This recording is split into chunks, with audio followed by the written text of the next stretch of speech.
दोस्तों नमस्कार। स्वागत है आप सभी का अपने यूट्यूब चैनल टॉपर क्लासेस में। आज हम लोग देखेंगे जो आगामी परीक्षा मैट्रिक्स परीक्षा जो 2025 प्रस्तावित है, उसके लिए हमने आज हिंदी के कुछ महत्वपूर्ण प्रश्नों को लेकर आया हूँ, जो आने वाली परीक्षा के लिए अति महत्वपूर्ण होगा। एक बार ज़रूर देखिएगा। जो भी हमारे साथी मैट्रिक्स परीक्षा 2025 देने जा रहे हैं, वो एक बार ज़रूर देख कर जाइएगा। 100% लड़ने वाले प्रश्न है। चलते हैं हम लोग पहले क्वेश्चन की तरफ। पहला क्वेश्चन है कि सा षटकोण वाली सा का उच्चारण स्थान है। कंठ है कि तालु है कि मूर्धा है कि ओष्ठ है? बताइए आप लोग, सा का उच्चारण स्थान क्या हो जाएगा? देखिए, तीनों सा का आप लोग याद रखिएगा। सर्जम सा, सपेरा सा और षटकोण सा। सबसे पहले होता है कंठ। कंठ को छोड़ दीजिएगा। दूसरे नंबर पर आता है तालु। तीसरे नंबर पर आता है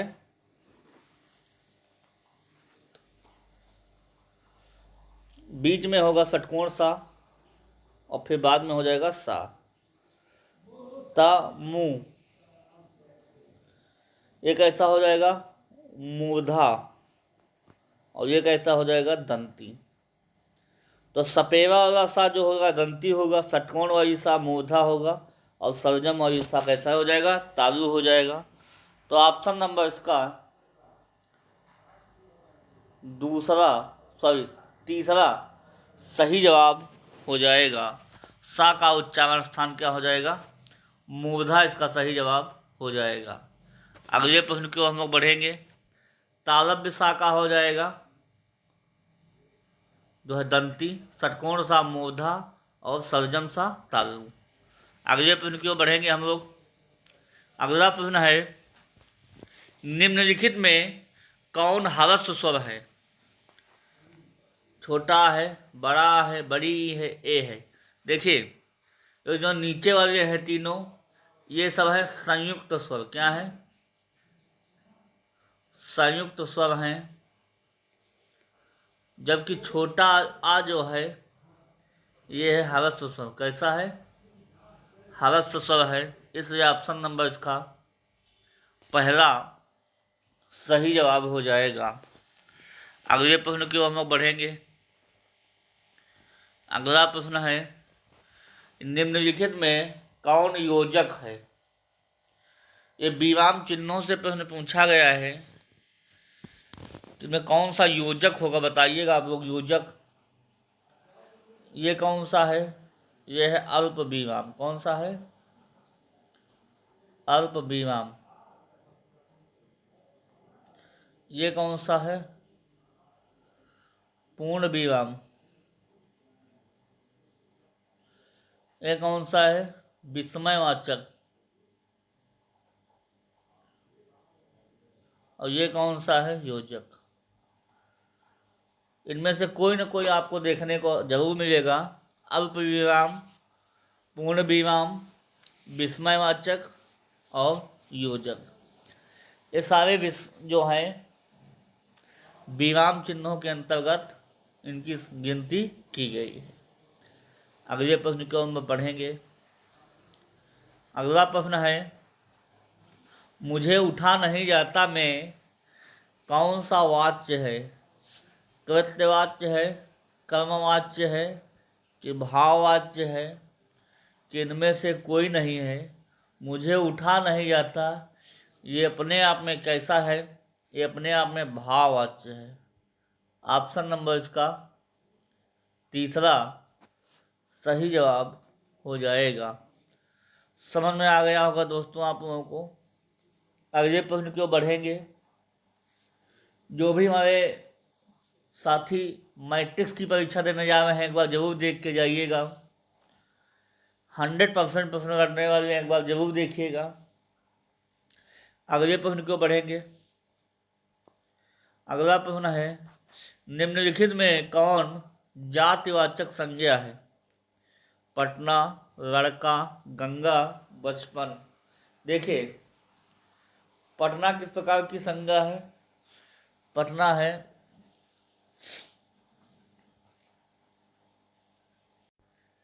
व्यक्तिवाचक संज्ञा। कैसी है? व्यक्तिवाचक। बचपन कैसा होगा? भाववाचक। गंगा कैसा होगा? व्यक्तिवाचक। किसी का नाम आ जाएगा तो वहां पर क्या हो जाएगा? व्यक्तिवाचक। और लड़का कैसा हो जाएगा?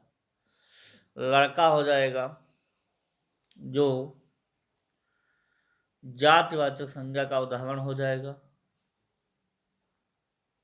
तो ऑप्शन नंबर इसका दूसरा सही जवाब हो जाएगा। अगले प्रश्न को हम लोग बढ़ेंगे। अगला प्रश्न है, मैं किस प्रकार का सर्वनाम है? उत्तम पुरुष, मध्यम पुरुष, अन्य पुरुष या इनमें से कोई नहीं?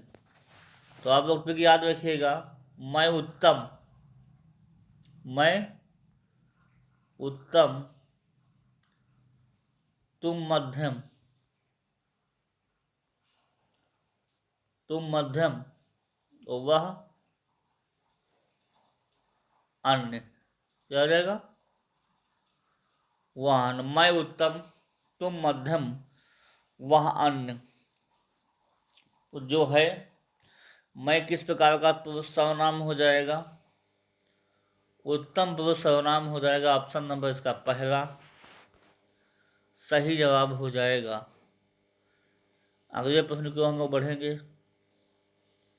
अगला प्रश्न है, निम्नलिखित में कौन योगरूढ़ शब्द है? पाठशाला है कि पुस्तक है कि हिमालय है कि दशानन है? योगरूढ़ वो शब्द होता है जिसमें तीसरे का अर्थ निकल के आए, जैसे बहुव्रीहि समास का उदाहरण।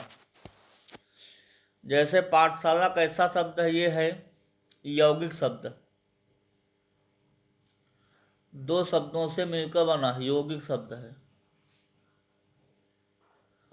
पुस्तक कैसा शब्द है?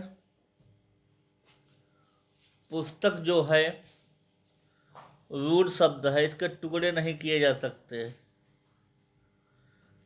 हिमालय कैसा शब्द है?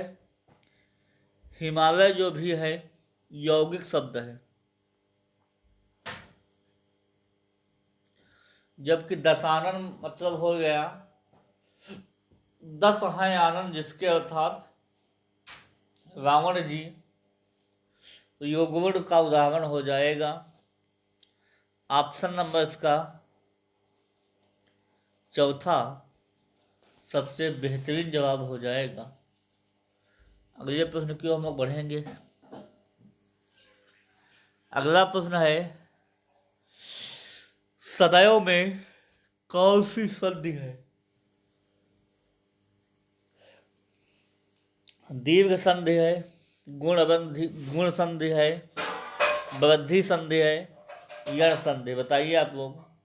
देखिए, एक ट्रिक आप लोग याद रखिएगा। जब भी संधि से मैटर आ जाए, अगर एक मात्रा है, ए है या ओ है, तो वहाँ पे आप लोग गुण संधि लगाइएगा। और जहाँ पे आय है और अव है, तो वहाँ पे कैसी संधि लगाएंगे आप लोग? वृद्धि संधि लगाएंगे। तो ऑप्शन नंबर इसका जो है सदैव के लिए वृद्धि संधि हो जाएगा। यहाँ पे दो मात्राओं का जो है मैटर आ रहा था, तो यहाँ पे तीसरा विकल्प जो है वृद्धि संधि का सही हो जाएगा। तो ऑप्शन नंबर इसका तीसरा सही जवाब हो जाएगा। अगले प्रश्न पर हम लोग बढ़ेंगे, देखेंगे कैसा रहेगा। अगला प्रश्न है, हिमालय में कौन सी संधि है? दीर्घ संधि है, गुण संधि है, वृद्धि संधि है, यण संधि है। बताइए, हिमालय में जो है, अगर हिमालय का हम लोग विच्छेद करें तो हो जाएगा हिमधन आलय। हिमधन आलय, छोटा प्लस बड़ा मिलके क्या बन जाएगा? बड़ा मिल बन जाएगा। तो ह्रस्व प्लस दीर्घ बराबर दीर्घ बन जाएगा। तो यहाँ पे जाहिर सी बात है दीर्घ संधि जो है इसका एग्जाम्पल हो जाएगा। ऑप्शन नंबर इसका पहला सही जवाब हो जाएगा। अगले प्रश्न की ओर हम लोग बढ़ेंगे। अगला प्रश्न है, निम्न में कौन सा ऊष्म व्यंजन है? बताइएगा आप लोग, ऊष्म व्यंजन कौन सा है? बहुत अच्छा प्रश्न है। देखो, ऊष्म व्यंजनों की संख्या 4 बतलाई गई है। देखिए, सा, सा, सा, हा, तालव्य सा, मूर्धन्य सा, दंती सा और कंठ। तो इसमें से कौन सा उस व्यंजन का जो है उदाहरण है? तो तालव्य सा इसका सबसे बेहतरीन जवाब हो जाएगा। ऑप्शन नंबर दूसरा इसका सबसे बेहतर जवाब हो जाएगा। अगले प्रश्न की ओर हम लोग बढ़ेंगे। अगला प्रश्न है, निम्न में कौन सा अंतस्थ व्यंजन है? बताइए आप लोग। रा, सा, छ, स्वा। बताइए अंतस्थ व्यंजन कौन सा है? देखिए, अंतस्थ व्यंजन के अंतर्गत देखिए कौन कौन आएंगे। या आ जाएगा, या, रा और वा। यह अंतस्थ व्यंजन के अंतर्गत 4 जो है व्यंजन आते हैं। इनको आप लोग याद रखिएगा। कब कौन सा मुलाकात कर जाए कोई भरोसा नहीं है। तो इन जो है चारों में जो रा है ये अंतस्थ व्यंजन में इसकी गिनती की गई है। इसके अलावा अगर देखा जाए कि संयुक्त व्यंजन कौन कौन से होते हैं, कभी कभी संयुक्त व्यंजन की भी पूछ लेता है। संयुक्त व्यंजन तो होता है छ, त्रंग, ज्ञा और स्वा। छत्रंग, ज्ञा और स्वा तो जो है ये चारों संयुक्त व्यंजन के अंतर्गत आते हैं। इसके आगे हम लोग चलेंगे।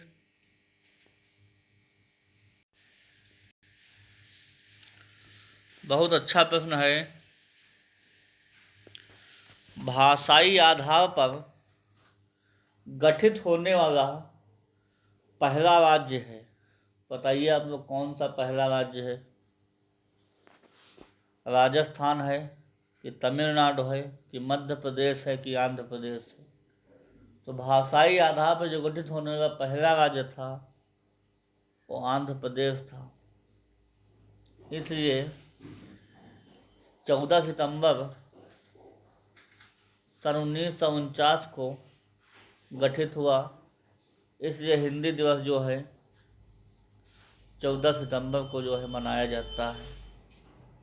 ये भी आप लोग याद रखिएगा कि हिंदी दिवस कब जो है मनाया जाता है। 14 सितंबर को मनाया जाता है।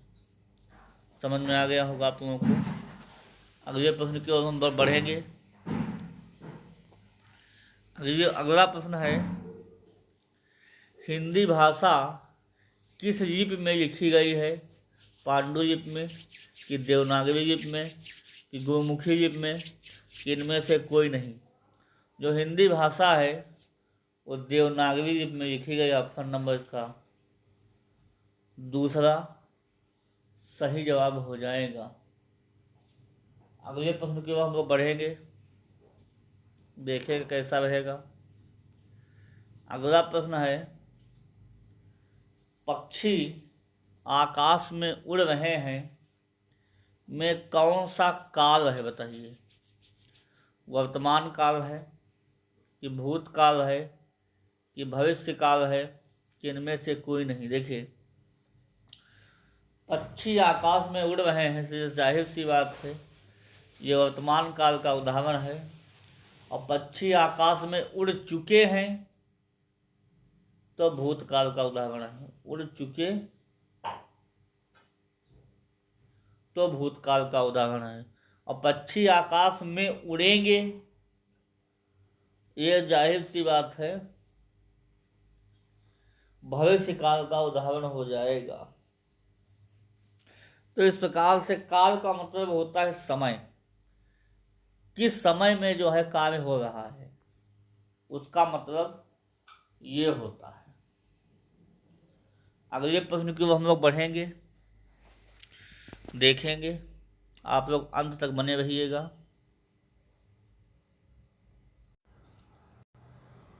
देखिए, इसी प्रकार आप लोग क्लास को देखते रहिए। आपकी परीक्षा 80+% में आपको देखने को मिलेगी। बस कंटिन्यूटी क्लास से जुड़े रहिएगा आप लोग, ये वादा रहा हमारा।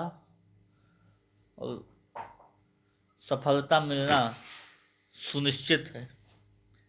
राम घर जाता है, कैसा वाक्य, बताइए आप लोग। सरल वाक्य है कि संयुक्त वाक्य है कि मिश्र वाक्य है कि इनमें से कोई नहीं। देखिए, राम घर जाता है, ये अपने आप में कैसा वाक्य है, सरल वाक्य का उदाहरण है। ऑप्शन नंबर इसका पहला सही जवाब हो जाएगा। अगले प्रश्न की हम लोग बढ़ेंगे, देखेंगे। अगला और अंतिम प्रश्न रहेगा, रसोई घर में कौन सा समास है। तो इसका हम लोग समास विग्रह करेंगे तो हो जाएगा रसोई के लिए घर।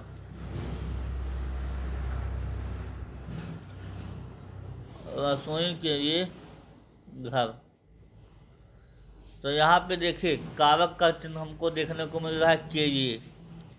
कारक चिन्ह आ गया, और जहाँ पे कारक चिन्ह आ जाता है वहाँ पे क्या हो जाता है, तत्पुरुष समास देखने को मिलता है।